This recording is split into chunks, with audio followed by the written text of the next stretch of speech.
കഴിഞ്ഞ ഒരു വർഷമായിട്ട് ഞാൻ ഉപയോഗിച്ച് വരുന്നത് ഒരു സെക്കൻഡ് ഹാൻഡ് പിക്സൽ 4a ആണ്. ഇത് ഇപ്പോഴും വെർത്താണ്.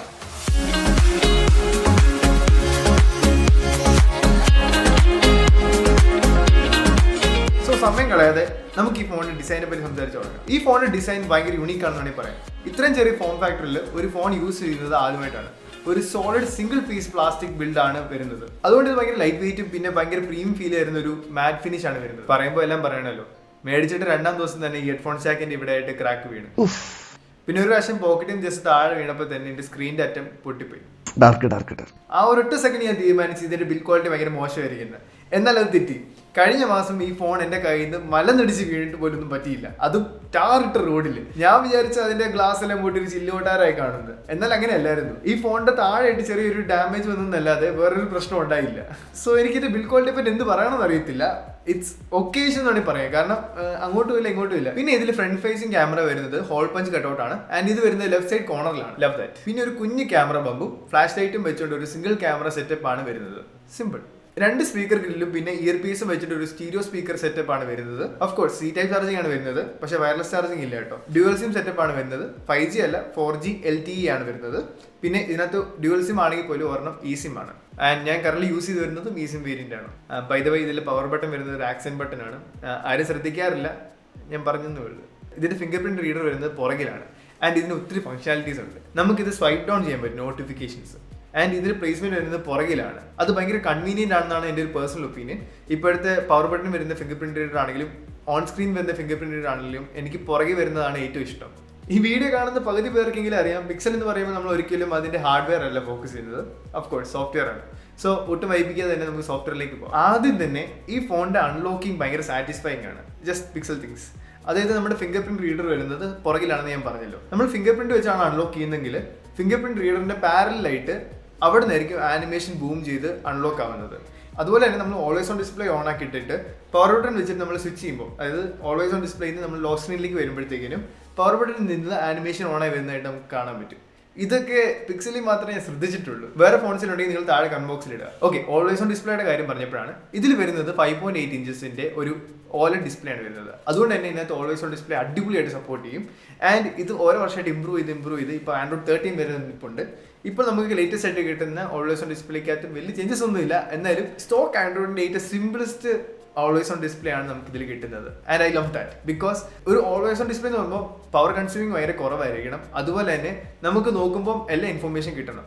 പക്ഷെ ഇതിലൊരു ഡിഫക്റ്റ് ഉണ്ട്. ലോക്ക് സ്ക്രീനിൽ നമുക്ക് ക്രിപ്റ്റബിൾ ആയിട്ട് ഇടാൻ പറ്റുന്നത് ഹോം ആപ്പ് മാത്രമാണ്. അതായത് നമ്മുടെ സ്മാർട്ട് ഡിവൈസസ് കാര്യങ്ങളൊക്കെ ആക്സസ് ചെയ്യാൻ വേണ്ടിയിട്ട്.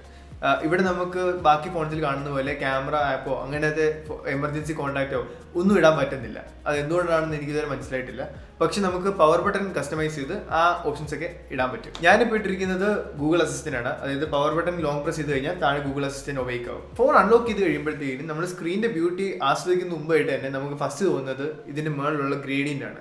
അതായത് സാധാരണ നോട്ടിഫിക്കേഷൻ ബാർസിൽ കൊടുക്കുന്ന പോലെ ഒരു ബ്ലാക്ക് ബാറോ അല്ലെങ്കിൽ അങ്ങനത്തെ എന്തെങ്കിലും ഫീൽ കൊടുക്കുന്നതിന് പകരം അവരൊരു ഗ്രേഡിയന്റ് തന്നെ കൊടുത്തിരിക്കുകയാണ്.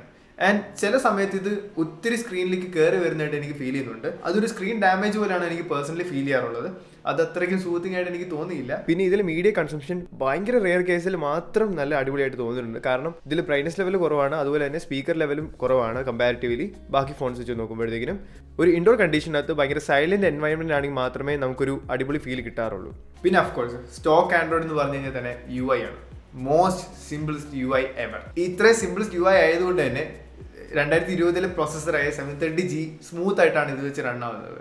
ആൻഡ് അത് എനിക്കൊന്ന് ഓവർകില്ലാണെന്ന് വരെ പറയാൻ പറ്റും ചില സമയത്ത്. കാരണം അത്രയും പോലും ആവശ്യമില്ലാത്ത രീതിയിലാണ് ഇതിന്റെ UI ഡിസൈൻ ചെയ്തിരിക്കുന്നത്. ബൈ ദ വേ ആൻഡ്രോയിഡ് 13 ആണ് കേട്ടോ ഇതിൽ വരുന്നത്. വോളിയം കൺട്രോൾസ് ആണെങ്കിലും അസിസ്റ്റന്റ് ആനിമേഷൻസ് ആണെങ്കിലും അതുപോലെ തന്നെ സ്വിച്ചിങ് ആപ്സ് ആണെങ്കിൽ പോലും സ്മൂത്ത് ആയിട്ടാണ് റൺ ആവുന്നത്. പോസ് ഗൂഗിൾ അല്ലേ, അങ്ങനെ വരാൻ വഴിയില്ലല്ലോ. സോഷ്യൽ മീഡിയ ആപ്സ് വഴി വീഡിയോ എടുക്കാനും ഫോട്ടോ എടുക്കാനും തോൽവിയാണ്, പറയാതിരിക്കാൻ വയ്യ. ഫോർ എക്സാമ്പിൾ നമ്മളിപ്പോൾ ഒരു വാട്സാപ്പ് കോൺടാക്റ്റിൽ കൂടെ ഫോട്ടോ അയക്കുന്നത് ഭയങ്കര നോർമലാണ്. പക്ഷെ എന്നാലും ഇതിൽ അങ്ങനെയല്ല. ഇതിൽ വലിയൊരു ടാസ്ക് ആണ്. നമ്മൾ ഷട്ടർ ബട്ടൺ നിൽക്കിയാൽ പോലും ഒരു 2-3 സെക്കൻഡ് വെയിറ്റ് ചെയ്താൽ മാത്രമേ അവിടെ പിക്ചർ ക്യാപ്ചർ ആവത്തുള്ളൂ. ഇത് വേറെ ആർക്കെങ്കിലും ഈ സിമിലർ അനുഭവം ഉണ്ടാകുന്നുണ്ടെങ്കിൽ പിക്സൽ വെച്ചിട്ട് ഷെയർ ചെയ്യുക. കാരണം ആൾക്കാർ വിശ്വസിക്കാൻ ചാൻസ് കുറവാണ്. കാരണം ഇത്ര നല്ല ഫോണിൽ ഒരു ഒപ്റ്റിമൈസേഷൻ ഇല്ലെന്ന് പറഞ്ഞു കഴിഞ്ഞാൽ ഭയങ്കര മോശമാണ്. എന്നാൽ നിങ്ങളിപ്പോൾ ഒരു ക്യാമറ ആപ്പിൽ നിന്ന് ഒരു ഫോട്ടോ ഡയറക്റ്റ് എടുത്തിട്ട് ആ വഴി കൂടെ തന്നെ ക്വിക്ക് ഷെയർ വഴി നമുക്ക് സോഷ്യൽ മീഡിയ ആപ്സിലേക്ക് ഷെയർ ചെയ്യാം. അതിന് പ്രശ്നവുമില്ല. ആൻഡ് കൂടുതൽ നല്ല പ്രോസസ്സിങ് കിട്ടുന്നതും അങ്ങനെയാണ്. ഇപ്പോൾ സ്നാപ്ചാറ്റ് യൂസേഴ്സിനൊക്കെ ഇത് ഡൈജസ്റ്റ് ചെയ്യാൻ കുറച്ച് പാടായിരിക്കും. എന്നാലും ഞാൻ യൂസ് ചെയ്യുന്നത് സ്റ്റോക്ക് ക്യാമറയാണ്, Gcam. അതിൽ കൂടെ ഫോട്ടോ എടുത്തിട്ടാണ് ഞാൻ സോഷ്യൽ മീഡിയ ആപ്സുകളോട് ഷെയർ ചെയ്യുന്നത്. ചില സമയത്ത് ഇൻകൺവീനിയൻ്റ് ആണ്, എന്നാൽ പ്രോസസ്സിങ്ങിൻ്റെ കാര്യം ആലോചിക്കുമ്പോൾ കുറച്ചുകൂടെ ബെറ്റർ ഇമേജ് ക്വാളിറ്റി വരുന്നത് ഈ വഴി ട്രൈ ചെയ്യുമ്പോഴാണ്. പിന്നെ ഒരു ബഗ് കൂടിയുണ്ട്. ഇത് ഞാൻ ഈ ഫോൺ മേടിച്ച് അന്ന് മുതൽ അനുഭവിക്കുന്നതാണ്.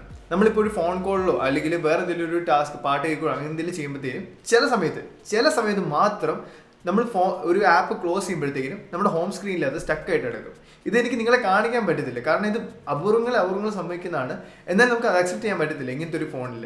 ആൻഡ് ഇത് സോഫ്റ്റ്വെയർ അപ്ഡേറ്റ് കിട്ടുമ്പോഴത്തേക്കിനും മാറുമെന്ന് വിചാരിക്കും, എന്നാൽ ഇത് മാറത്തില്ല. എന്നാൽ ഈ ഹോം സ്ക്രീനിൽ സ്റ്റക്കായി കിടക്കുന്ന ആപ്പ് നമ്മുടെ ഫോൺ ജസ്റ്റ് ഓഫ് ആക്കിയിട്ട് ഓൺ ആക്കുമ്പോൾ തിരിച്ച് ശരിയായിരിക്കുള്ളൂ. പിന്നെ പറയാനുള്ളത് ഹീറ്റിംഗ്.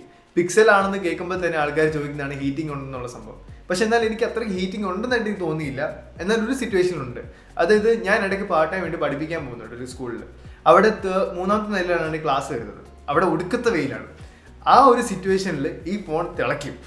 ഇത് ഞാൻ ഉപയോഗിച്ചില്ലെങ്കിൽ പോലും ജസ്റ്റ് ടേബിളിൽ വണ്ടേ വെച്ചാൽ തന്നെ ഈ ഫോൺ തിളയ്ക്കും. ഒരു ദിവസം ഈ ഫോൺ ചൂടായിട്ട് ഞാൻ ഏതൊരു ഫയർ എമർജൻസി പെട്ടുപോയിട്ട് എൻ്റെ എമർജൻസി കോൺടാക്റ്റിൽ മെസ്സേജ് പോയി, ഞാൻ എന്തോ ആക്സിഡൻ്റിൽ പെട്ടെന്ന് പറഞ്ഞാൽ. അത്രയ്ക്കും സിറ്റുവേഷനിൽ വരെ ഈ ഫോൺ എത്തിയിട്ടുണ്ട് ചൂടായിട്ട്. അത് ഒറ്റ പ്രാവശ്യം ഉണ്ടായിട്ടുള്ളൂ, 1 വർഷമായി. എന്നാലും നമ്മളൊരു ഡിവൈസിൽ അങ്ങനെ ഒരു സംഭവം അക്സെപ്റ്റ് ചെയ്യാൻ ഭയങ്കര പാടാണ്. പിന്നെ ഹീറ്റിംഗ് ഉണ്ടാകാനുള്ള കാരണമാണ് ആക്സിഡന്റൽ ടച്ചസ്. അത് ഹീറ്റിംഗ് ഉണ്ടാക്കാനുള്ള കാരണം വെച്ചാൽ നമ്മളിപ്പോൾ പോക്കറ്റിൽ കിടക്കുമ്പോഴത്തേക്കും തന്നെ ലോക്ക് സ്ക്രീൻ സ്വൈപ്പ് അപ്പ് ചെയ്തിട്ട് പാസ്വേഡ് തന്നെ എൻ്റർ ചെയ്തുകൊണ്ടിരിക്കും. പഴയ കീപാഡ് ഫോൺസിലൊക്കെ അനുഭവപ്പെടുന്ന അതേ സംഭവം. എന്നാൽ ഇത് പഴുക്കുമ്പോഴാണ് നമ്മൾ മനസ്സിലാക്കുന്നത് ഓക്കെ ഇതിങ്ങനെ ഒരു സംഭവം നടന്നുകൊണ്ടിരിക്കുകയാണെന്ന്. അപ്പോൾ ഞാൻ ആലോചിച്ചിട്ടുണ്ട് ഇവിടെ ക്വിക്ക് ആക്സസ് ആയിട്ട് നമ്മുടെ ക്യാമറയും കൂടി ഉണ്ടായിരുന്നെങ്കിൽ എന്തായിരുന്നു അവസ്ഥ എന്നുള്ളത്. പക്ഷേ നമ്മൾ ക്യാമറ കുറേ നേരം യൂസ് ചെയ്യുമ്പോഴത്തേക്കും ഹീറ്റിംഗ് അത്ര ഉണ്ടാവാറില്ല. ഇപ്പോൾ നമ്മൾ വെയിലത്തൊക്കെ വെച്ചിട്ടാണ് വീഡിയോ എടുക്കുന്നെങ്കിൽ ഉറപ്പായിട്ടും ഫോൺ ഹീറ്റ് ആവുന്നുണ്ടെന്ന് പറഞ്ഞ് മെസ്സേജ് വന്ന് ക്യാമറ അപ്പോൾ തന്നെ ഷട്ട് ഡൗൺ ചെയ്യും. പക്ഷെ അല്ലാതെ ഇപ്പോൾ നമ്മൾ ഇൻഡോർ കണ്ടീഷൻസിലൊക്കെ നമ്മൾ വീഡിയോ എടുക്കുമ്പോൾ അത്രയും പ്രശ്നമൊന്നും വരാറില്ല. ഇതിൻ്റെ ബാറ്ററി ബാക്കപ്പ് എനിക്ക് അത്യാവശ്യം ഡീസെൻ്റ് ആയിട്ടാണ് തോന്നിയത്. എൻ്റെ മെയിൻ യൂസ് എന്താണെന്ന് വെച്ച് കഴിഞ്ഞാൽ രാവിലെ കോളേജ് പോയിട്ട് വൈകിട്ട് വരുന്നവരെ നിൽക്കുന്നുണ്ട്. അതിൽ മാക്സിമം കൂടി പോയ 1 മണിക്കൂറൊക്കെ ഫോൺ യൂസ് ചെയ്യുന്നുള്ളൂ. ബാക്കിയെല്ലാം ബാറ്ററി ഡ്രെയിനാണ് സ്വാഭാവികമായിട്ടും. ക്യാമറയെ പറ്റി പറയാൻ എനിക്ക് വാക്കുകളില്ല, കാരണം അത്രയ്ക്ക് അടിപൊളിയാണ്. ഇതിൽ വരുന്നത് ഒരു സിംഗിൾ ക്യാമറയാണ്. ആൻഡ് ഇതിൽ ഞാൻ മിസ് ചെയ്യുന്നത് അൾട്രാ വൈഡ് എന്ന് പറഞ്ഞ ഒറ്റൊരു ഓപ്ഷൻ മാത്രമാണ്. ബാക്കിയെല്ലാം ഓവർ പെർഫോമൻസ് ആണ്. ഇത് ഞാൻ മേടിച്ചത് 13,000 രൂപയ്ക്കാണ്. എൻ്റെ കൂട്ടുകാരിൽ പലർക്കും 20,000 മുതൽ 30,000 ഉള്ള ഫോൺസ് ഉണ്ടെങ്കിൽ പോലും അതിനെ ഔട്ട് പെർഫോം ചെയ്യുന്ന രീതിയിലാണ് ഇതിൻ്റെ പെർഫോമൻസ്. കളർ ടോൺ ആയിക്കോട്ടെ, സ്കിൻ ടോൺ ആയിക്കോട്ടെ, HDR ആയിക്കോട്ടെ, കോൺട്രാസ്റ്റ് ആയിക്കോട്ടെ, ഒന്നിനുള്ളിൽ മെച്ചമാണ് ഇവരുടെ ഫോട്ടോസ്. ആൻഡ് ഫോട്ടോസിൻ്റെ കാര്യം മാത്രമല്ല, വീഡിയോസിലാണെങ്കിൽ പോലും ഞാൻ പല റിവ്യൂസിൻ്റെയും ഒപ്പീനിയൻ കേട്ടിട്ടുണ്ട് ഇതിൻ്റെ വീഡിയോ ഷോവാണ്. അതിൻ്റെ റീസൺ എന്താണെന്ന് വെച്ച് കഴിഞ്ഞാൽ ഈ ഫോൺ പ്രൈസ് ചെയ്തിരുന്നത് 45,000 രൂപ റേഞ്ചിലായിരുന്നു. ആൻഡ് ആ ഒരു സെഗ്മെന്റിൽ ബാക്കി ഫോൺസിന്റെ അത്രയും ലെവലിൽ ഈ ഫോണിന്റെ വീഡിയോ പെർഫോം ചെയ്തിരുന്നില്ല. പക്ഷെ എന്നാൽ ഞാൻ ഈ ഫോൺ മേടിച്ചത് സെക്കൻഡ് ഹാൻഡ് ആണ്. 13,000 രൂപയ്ക്ക് ഇത് ഓവർകില്ലാണ്. ഇതിൽ ക്യാമറ ഡിപ്പാർട്ട്മെന്റ് കാര്യം പറയുമ്പോഴത്തേക്കും സിംഗിൾ ക്യാമറ ആണ് വരുന്നത്, 12.2 മെഗാ പിക്സൽ. ആൻഡ് ഇതിൽ അപ്പർച്ചർ വരുന്നത് f1.7 ആണ്. 77 ഡിഗ്രി ഫീൽഡ് ഓഫ് വ്യൂ കിട്ടുന്നുണ്ടെങ്കിൽ പോലും ഒരു അൾട്രാ വൈഡോ അല്ലെങ്കിൽ ഒരു 1x കിട്ടുന്ന ആ ഒരു വൈഡ്നെസ് എനിക്ക് ഫീൽ ചെയ്തിട്ടില്ല ഇതുവരെ. ഒത്തിരി പ്രാവശ്യം എനിക്ക് ഗ്രൂപ്പ് ഫോട്ടോ എടുക്കേണ്ടി വരുമ്പോഴത്തേക്കും പുറകിലേക്ക് നീങ്ങേണ്ട ഒരു സിറ്റുവേഷൻ വരുന്നുണ്ട്. ഗ്രൂപ്പ് ഫോട്ടോയുടെ കാര്യം പറയുകയാണ്, ഇതിൽ skin tone like real tone എന്ന് പറഞ്ഞൊരു ഫീച്ചർ ഗൂഗിൾ ഫോട്ടോസിൽ പണ്ടേ മുതലുള്ളതാണ്. ആൻഡ് അതിപ്പോഴും അവർ മെയിൻറ്റെയിൻ ചെയ്യുന്നുണ്ട്. അതിൽ R&D അത്രയ്ക്കും പെർഫെക്റ്റ് ആണ്. ഞാനൊരു ഗ്രൂപ്പ് ഫോട്ടോ കാണിച്ചു തരാം. ഇതിൽ പലർക്കും പല സ്കിൻ ടോൺ ആണ്. ആൻഡ് ഇത് ഫ്രണ്ട് ക്യാമിൽ വെച്ചെടുത്ത ഫോട്ടോയാണ്. എന്നാൽ പോലും അവരുടെ സ്കിൻ ടോൺ അതേപോലെ തന്നെ മാനേജ് ചെയ്യാൻ ഗൂഗിളിന് സാധിച്ചിട്ടുണ്ട്. ഓക്കെ, വീഡിയോ ഡിപ്പാർട്ട്മെന്റ് വരുമ്പോഴാണ് ഇച്ചിരി കോൺട്രവേഴ്ഷ്യൽ ആവുന്നത്. എൻ്റെ ഒപ്പീനിയൻ ബെറ്റർ ആയിട്ട് തോന്നാൻ കാരണം എന്ന് വെച്ച് കഴിഞ്ഞാൽ ഞാൻ നേരത്തെ യൂസ് ചെയ്ത ഡിവൈസസ് വെച്ച് കമ്പയർ ചെയ്യുന്നതും അതുപോലെ തന്നെ ഈ 13,000 രൂപ ബഡ്ജറ്റ് വരുന്ന ബാക്കി ഫോൺസായിട്ട് കമ്പയർ ചെയ്യുമ്പോഴാണ്. ലൈക്ക് ഈ ഫോൺ ഇപ്പോഴും സെക്കൻഡ് ഹാൻഡ് സ്റ്റോഴ്സിൽ നിന്ന് നമുക്ക് 13,000 രൂപയ്ക്ക് കിട്ടും. അങ്ങനെ നോക്കുമ്പോഴത്തേക്കും നമുക്ക് ഈ ഫോൺ വെച്ചിട്ട് 4K 30 FPS വീഡിയോ എടുക്കാം. അതുകൂടാതെ 1080 60 FPS വീഡിയോ എടുക്കാം. സോ അങ്ങനെ വരുമ്പോഴത്തേക്കിനും സിനിമാറ്റിക് ആണെങ്കിലും ഏതൊരു പാനിങ് ഷോട്ട് ആണെങ്കിൽ പോലും നല്ല ജട്ടറൊന്നും ഇല്ലാതെ അടിപൊളിയായിട്ട് നമുക്ക് കിട്ടും. ക്രോപ്പിന് അത്രയ്ക്കും എഫക്റ്റീവായിട്ട് കാണാത്ത രീതിയിൽ തന്നെ ഇത് അടിപൊളിയായിട്ട് സ്റ്റെബിലൈസ് ചെയ്യുന്നുണ്ട്. സോ അങ്ങനെയൊക്കെ നോക്കുമ്പോഴത്തേക്കിനും like pixel is better. Of course noise ഉണ്ട് വീഡിയോ എടുക്കുമ്പോഴത്തേക്കിനും, അത് പ്രത്യേകിച്ച് നൈറ്റിലൊക്കെ ആണെങ്കിൽ പറയേ വേണ്ട. എന്നാൽ പോലും ഡീറ്റെയിലിംഗ് ഉണ്ട്. ലൈക്ക് എന്താണ് അവിടെ സംഭവം എന്നുള്ളത് നമുക്ക് കാണാൻ പറ്റും നൈറ്റ് വീഡിയോഗ്രാഫിയിൽ. അല്ലെങ്കിൽ ഇപ്പം ഉച്ചയ്ക്കൊക്കെ എടുക്കുന്നെങ്കിൽ പോലും ചില സമയത്ത് നമ്മുടെ ബാക്ക്ഗ്രൗണ്ടിലൊക്കെ ഇലകളാണെങ്കിൽ പോലും അതൊക്കെ ഇച്ചിരി ബ്ലർ ആവുന്നതിന് പകരം നോയ്സ് ആവുന്നതാണ് എനിക്ക് ഫീൽ ചെയ്യുന്നത്. അതൊക്കെ ഇച്ചിരി ഡൗൺ ഗ്രേഡഡ് ആണ്. എന്നാൽ പോലും ചില സമയത്ത് ഇതിൻ്റെ വീഡിയോ കണ്ടിട്ട് ഞാൻ ഞെട്ടിപ്പോയിട്ടുമുണ്ട്. പിന്നെ പറയാനുള്ളത് ഫ്രണ്ട് ക്യാമറ. ഫ്രണ്ട് ക്യാമറ വെച്ചിട്ട് നമുക്ക് ഫോട്ടോ ഒക്കെ എടുക്കാൻ പറ്റും, വീഡിയോ എടുക്കാൻ പറ്റും. വീഡിയോ ഞാൻ അത്ര സപ്പോർട്ട് ചെയ്യുന്നില്ലെങ്കിൽ പോലും ഫോട്ടോ ഒക്കെ അടിപൊളിയായിട്ട് എടുക്കാൻ പറ്റും. വീഡിയോയ്ക്ക് അത് പറയേണ്ട ഒരു സംഭവം കൂടിയുണ്ട്, ഓഡിയോ. ഓഡിയോയ്ക്കകത്ത് നല്ലോണം ഫിൽട്രേഷൻ നടക്കുന്നുണ്ട്. അതുപോലെ തന്നെ നമ്മൾ സ്പീക്കർ ആരാണെന്ന് ഐഡന്റിഫൈ ചെയ്ത് ആ വോയിസ് കണ്ടൻസ് ചെയ്യാൻ ശ്രമിക്കുന്നതായിട്ടും എനിക്ക് തോന്നിയിട്ടുണ്ട്. ലൈക്ക് ബാക്ക്ഗ്രൗണ്ട് നോയ്സ് ഒക്കെ നല്ലോണം കുറച്ചിട്ട്, ലോവേഴ്സ് ഒക്കെ നല്ലോണം കുറച്ചിട്ട്, നമ്മുടെ മിഡ് നല്ലോണം കൂട്ടി പഞ്ച് ആകുന്ന രീതിയിൽ ഇതിന്റെ വോയിസ് എടുക്കുന്ന രീതിയിൽ എനിക്ക് ഫീൽ ചെയ്യുന്നുണ്ട്. സോ വ്ളോഗേഴ്സ് ഒക്കെ ഇനിയും ക്യാമറ എടുക്കുന്നുണ്ടെങ്കിൽ അല്ലെങ്കിൽ ഒരു ഫോൺ തപ്പുന്നുണ്ടെങ്കിൽ എനിക്ക് ബെറ്റർ ഓപ്ഷൻ ആയിട്ട് പറയാനുള്ളത് പിക്സൽ ഡിവൈസ് എടുക്കാനാണ്. ഫോറേയല്ല, വേറെ ഇതിൽ പിക്സൽ ഡിവൈസ് എടുക്കാനാണ് ഞാൻ പ്രിഫർ ചെയ്യുന്നത്. So coming to the verdict, ഈ ഫോൺ 13,000 രൂപയ്ക്ക് വേർത്താണ്. അത് പറയാതിരിക്കാൻ പറ്റത്തില്ല. ഇപ്പം നമ്മൾ വിചാരിക്കുന്ന പോലെ ഒരു ഫ്രഷ് പീസ് കിട്ടിയാൽ മാത്രമേ അത് എഫക്റ്റീവ് ആവൂ, അങ്ങനെയൊന്നുമില്ല. ഒരു ഫാക്ടറി റീസെറ്റ് ചെയ്താൽ തന്നെ നമ്മുടെ ഫോൺ പിന്നെ റീയൂസ് ചെയ്യാവുന്നതേ ഉള്ളൂ. ഒരു കുഴപ്പമില്ല. It's just A device. നമ്മുടെ ലൈഫ് ഒരിക്കലും ഇതിൽ ഡിപ്പെൻഡ് ചെയ്തല്ല നിൽക്കുന്നത്. അത്യാവശ്യം ഗെയിമിംഗ് പോസിബിൾ അല്ല, എന്നാലും ഗെയിംസ് കളിക്കാം. ഞാൻ റെക്കമെൻഡ് ചെയ്യുവാണെങ്കിൽ ഹിൽ ക്ലൈംബിംഗ് നല്ലോണം വർക്ക് ചെയ്യുന്നുണ്ട്. പിന്നെ ഏലിയൻസ് ഡ്രൈവിംഗ് ക്രേസ് എന്നൊരു ഗെയിമുണ്ട്, ഭയങ്കര അണ്ടർ റേറ്റഡ് ആണ്. നിങ്ങൾക്ക് ഒരു ആമോലെഡ് സ്ക്രീനോ അല്ലെങ്കിൽ ഓലെഡ് സ്ക്രീനോ ഉണ്ട്. നിങ്ങൾക്ക് ആ സ്ക്രീനിൻ്റെ ഒരു എക്സ്ട്രീം ലെവൽ ഓഫ് സാറ്റിസ്ഫാക്ഷൻ കിട്ടണം എന്നുണ്ടെങ്കിൽ, ലൈക്ക് എൻ്റെ യൂട്ടിലൈസേഷൻ വേണമെങ്കിൽ ഈ ഗെയിം കളിച്ച് ട്രൈ ചെയ്ത് നോക്കുക. സ്ലോ മോഷനൊക്കെ വെച്ച് അടിപൊളി ഗെയിമാണ്. ആൻഡ് അതൊക്കെ അടിപൊളിയായിട്ട് റൺ ആവുന്നുണ്ട് ഈ ഡിവൈസിൽ. സോ അങ്ങനെ പറയുമ്പം ഒരു ഓവറോൾ കില്ലാണ് നമ്മുടെ ഫോൺ. ആൻഡ് ഇതിൽ വരുന്നത് ബൈ ദ വേ, ഇതിൽ വരുന്നത് 6GB 128GB വേരിയൻ്റ് ആണ്. ആൻഡ് ഈ ഒറ്റ വേരിയൻ്റേ ഉള്ളൂ. ആൻഡ് അത് പറഞ്ഞ പോലെ തന്നെ ബ്ലാക്ക് കളർ മാത്രമേ ഇതിനകത്ത് ഓപ്ഷനായിട്ട് വരുന്നുള്ളൂ.